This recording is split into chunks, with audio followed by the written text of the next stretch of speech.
कथा है बिंदुमती के वेश्या धर्म और गंगा के उल्टे बह जाने की। एक संध्या वर्षा के दिन है। पाटलिपुत्र में पटना में अशोक गंगा किनारे खड़े हैं। गंगा में भयंकर बाढ़ आई है। सीमाएं तोड़कर गंगा बही जा रही है। बड़ा विराट उसका रूप है, भयंकर तांडव करता रूप है।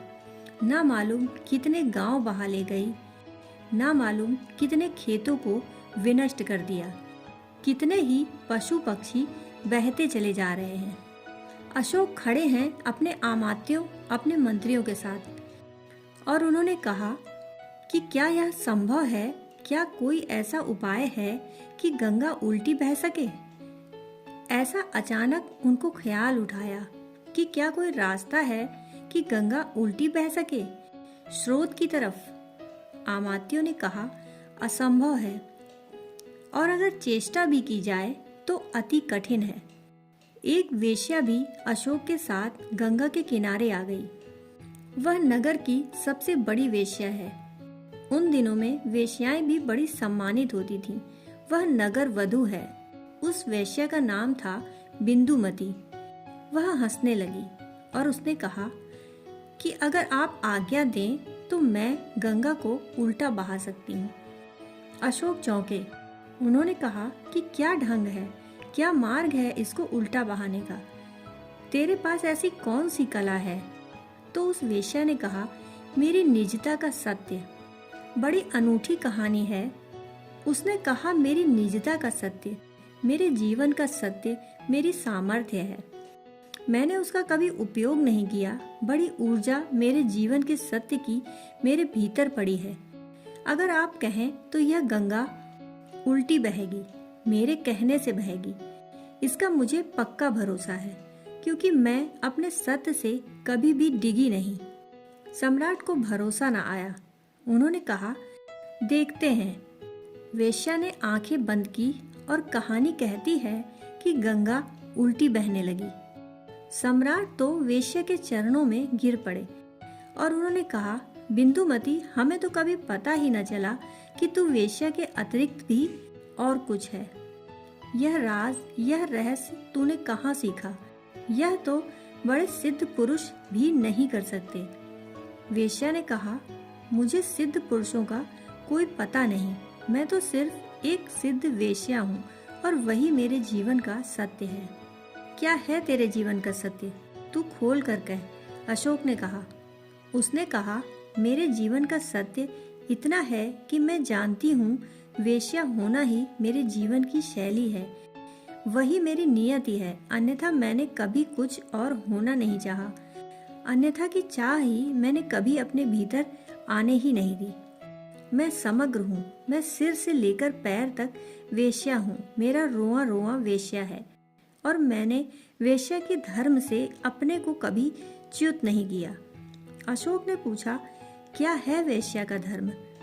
तुम पागल तो नहीं। मैंने कभी नहीं सुना कि वेश्या का भी कोई धर्म होता है। हम तो वेश्या को अधार्मिक समझते हैं, और यही मैं मानता था कि तू कितनी ही सुंदर हो, लेकिन तेरे भीतर एक गहरी कुरूपता है, क्योंकि तू शरीर को बेच रही है, सौंदर्य को बेच रही है। इससे शूद्र तो कोई व्यवसाय ही नहीं। वेश्या ने कहा व्यवसाय शूद्र और बड़े नहीं होते, व्यवसायी पर सब निर्भर करता है। मेरे जीवन का सत्य यह है कि मेरे गुरु ने, जिसने मुझे वेश्या होने की शिक्षा और दीक्षा दी, उसने मुझसे कहा कि एक सूत्र भर को संभाले रखना तो तेरा मोक्ष कभी तुझसे छिन नहीं सकता। और वह सूत्र यह है कि चाहे धनी आए, चाहे गरीब आए, चाहे शूद्र आए, चाहे ब्राह्मण, चाहे सुंदर पुरुष आए, चाहे कुरूप आए, चाहे जवान, चाहे बूढ़ा, कोढ़ी आए, रुग्ण आए, जो भी तुझे पैसे दें, तू पैसे पर ध्यान रखना और व्यक्तियों के साथ समान व्यवहार करना। ना तो तू कोढ़ी को और रोगी को घृणा करना, ना सुंदर को प्रेम करना। वह वेश्या का काम नहीं। तू तटस्थ रहना।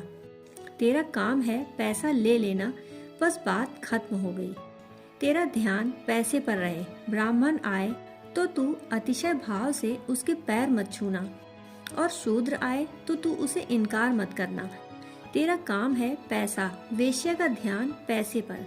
बाकी कोई भी आए तू समभाव रखना। वही तेरा सम्यकत्व है, वही तेरा सत्य है। और मैंने उसे संभाला है। मैंने ना तो कभी किसी के प्रति प्रेम किया, लगाव किया, आसक्ति बनाई, ना ही मोह किया।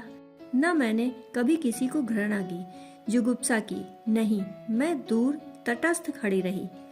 वेश्या ने बड़ी निष्णात कुशलता से सम्यकत्व को साध लिया था।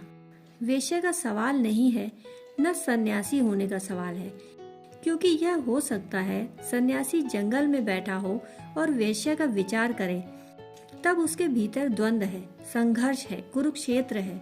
और वेश्या वेश्यालय में बैठी हो और सन्यास की धारणा करे, उसके भीतर भी द्वंद्व है। हम जहाँ हैं वहाँ पूरे रहें। हमारी समग्रता ही हमें मोक्ष की तरफ ले जाएगी, मुक्ति की तरफ ले जाएगी। वह वेश्या अपने वेश्यापन को स्वीकार करके साक्षी हो गई, अलग हो गई, भिन्न हो गई। अब सब खेल रह गया, लीला रह गई। इसीलिए तो कोढ़ी आए, स्वस्थ आए, बीमार आए, युवा आए, बूढ़ा आए, कोई अंतर न रहा। सब खेल हो गया, सब नाटक हो गया। वेश्या दूर खड़ी रही। अर्जुन को भी कृष्ण यही तो कह रहे हैं कि तू बीच में मत आ, दूर खड़ा हो जा। तटस्थ भाव से, फलाकांक्षा शून्य, अनासक्त, जो तेरी निजता है उसको प्रकट होने दे। इस क्षण से भाग मत, अपने से भाग मत। दोस्तों, कहानी सुनने के लिए आपका बहुत बहुत आभार।